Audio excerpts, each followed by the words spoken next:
What's up, guys? Mr. Seward here, your DDP teacher, and today we're going to talk about the extend tool. So I'm going to scroll down here in my document.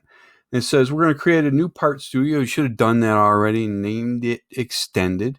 And we're going to use the spline and line sketch tools to replicate the sketch that's shown below on the left. And then we're going to use the extend tool to extend the straight lines to spline, and when finished the sketch should look like the after image.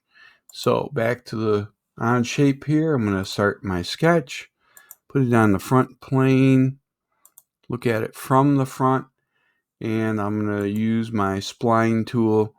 And it really doesn't matter much what this spline looks like.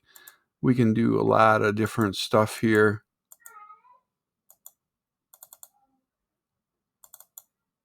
Okay, so that's our spline. I'm going to draw a line here. So I'll draw a line from there to there. I'll draw another line over here. Let's see, what else can I do? Oh, where's my arc tool here? Where is arc? Yeah, here's arc. Silly me. So I'm going to start with one line there, another line there, and we'll make this one go to right there. I'll see if that one will work. I can even do another spline out here.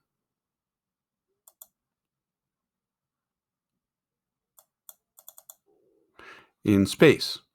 So the extend tool is underneath the pair of scissors. It's right here. If you take a look at that, the shortcut for it is the letter X. So you can just type a letter X on your computer if you want to get it activated. Okay.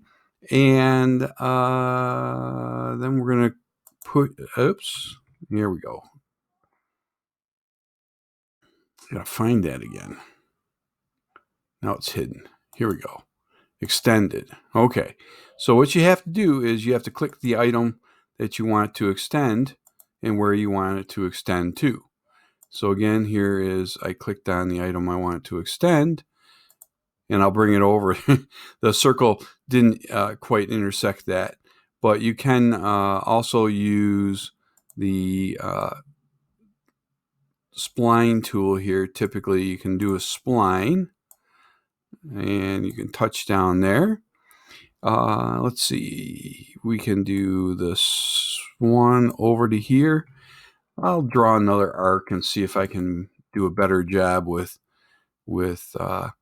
getting it to intersect the line.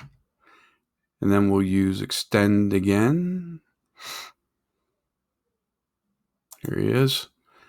And I'll click on this and I'll bring it over to here. And hit extend again.